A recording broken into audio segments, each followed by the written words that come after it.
Muy buenos días, nosotros somos el equipo número 18 y les hablaremos acerca de litiasis renal. Nuestro equipo está compuesto por Flores Ceballos, Mayra Yasmín y Llamas García María Fernanda. Al hablar de urolitiasis como concepto, tenemos que es la presencia de componentes en la orina en fase sólida en el aparato urinario. Estos componentes en fase sólida van a recibir el nombre de cálculos renales. Este padecimiento también es conocido como urolitiasis, nefrolitiasis o litiasis urinaria. Dentro de la epidemiología encontramos que el 10% de las consultas se deben a este padecimiento, que va a aumentar de los 40 a los 60 años de edad. Tenemos que es recidivante en un 40 a 75% de los casos y su frecuencia y composición del cálculo va a depender de la edad y el género del individuo, que es más frecuente en hombres de raza blanca. Como etiología tenemos que el 25% de los casos es idiopático, mientras que el 80% de los casos se va a asociar a un factor metabólico. Entre los diversos factores tenemos hereditarios, ambientales, socioeconómicos, dietéticos, de hipertensión arterial y anomalías estructurales en las vías urinarias. Cabe recalcar que en los factores hereditarios el riesgo va a aumentar un 2.6 veces si hay antecedentes familiares. Al mencionar a la dieta como un factor de riesgo, tenemos que esta influye cuando es rica en grasas saturadas, insaturadas, azúcares y proteínas animales. La litiasis cálcica se va a asociar a la ingesta elevada de sodio. Verduras como las espinacas, que son ricas en oxalato cálcico, van a estar contraindicadas en estos casos. La ingesta a menos volumen de líquido en comparación con los que no presentan esta enfermedad está muy marcada. Entre los estudios metabólicos del paciente con litiasis renal tenemos que en el primer episodio de litiasis se debe realizar un estudio bioquímico básico en orina-sangre y un estudio de composición de la litiasis que nos va a ayudar a decidir si se trata de un paciente de alto o bajo riesgo. Las ventajas de efectuar el estudio metabólico son poder diagnosticar enfermedades extrarrenales para detectar alteraciones metabólicas, prevenir las recurrencias aplicando programas de profilaxis y así disminuir la morbilidad de la patología litiásica.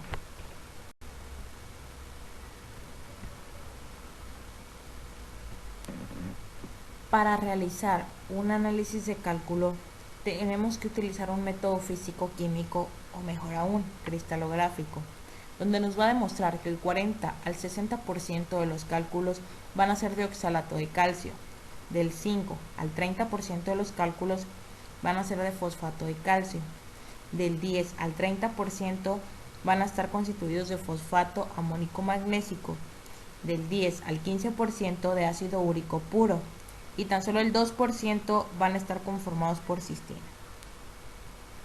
Para la formación de cálculos renales manejamos tres teorías.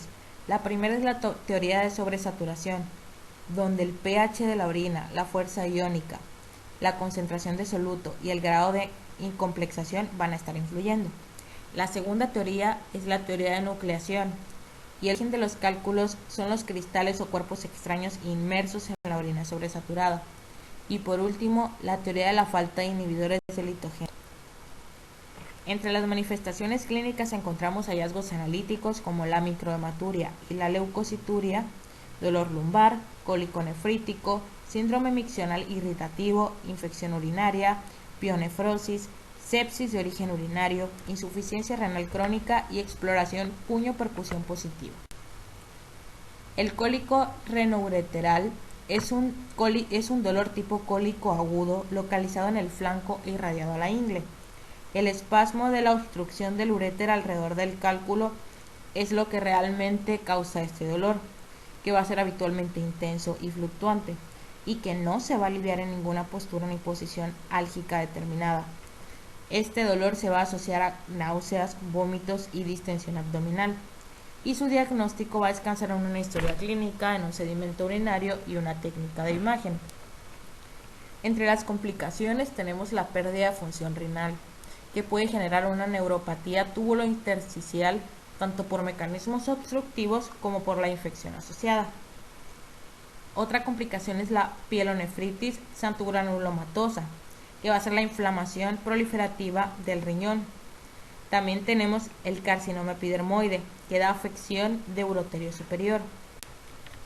Entre los diversos exámenes de laboratorio tenemos análisis de orina, biometría hemática completa, creatinina sérica, pacientes con fiebre, utilizaremos PCR y urocultivo, mientras que en paciente con vómito vamos a utilizar la determinación sérica de sodio y potasio.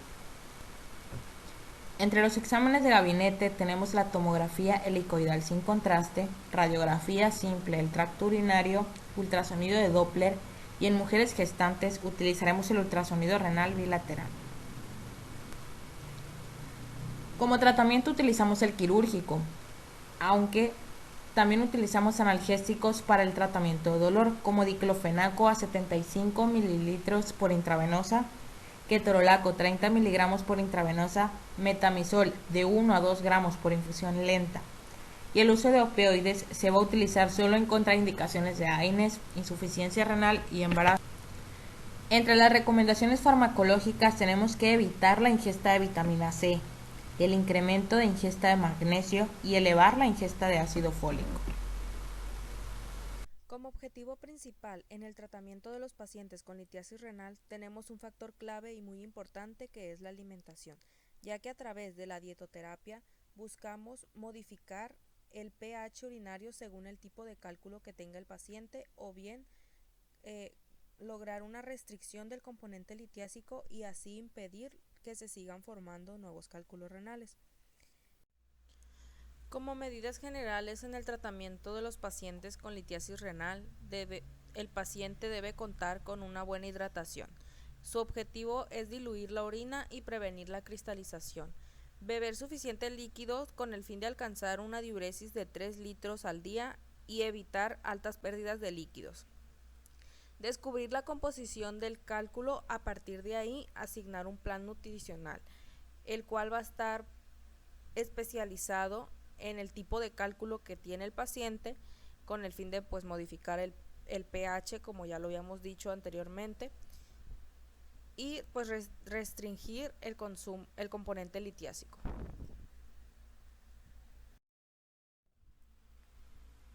Como se mencionó anteriormente, la composición de los litos renales puede ser de calcio, magnesio, ácido úrico puro o de cistina, o bien pueden ser mixtos.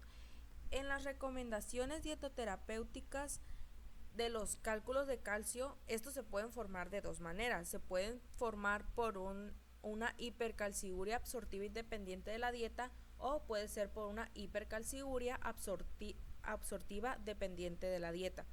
En el tipo 1 podemos ver que el calcio se va a encontrar elevado en la orina independientemente de la ingesta dietética de calcio que tenga el paciente. En estos casos pues se va a recomendar una ingesta de calcio de 800 a 100 miligramos al día.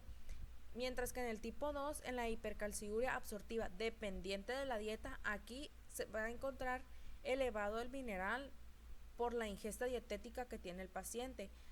En este caso pues se recomienda la restricción moderada del mineral.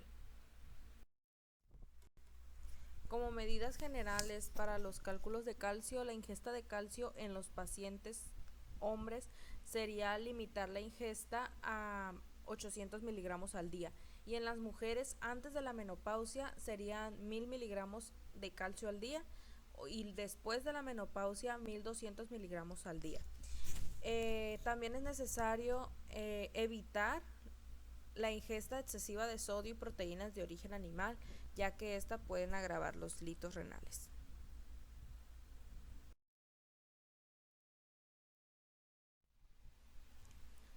Bueno, pues para evitar que se sigan formando los litos renales, debemos de disminuir el consumo de oxalatos, evitar el consumo de alimentos ricos en oxalato, como lo es el cacao, el chocolate, el té verde, las gaseosas, el germen y salvado de trigo, las espinacas, las frutas secas, remolachas, las frutillas y el amaranto.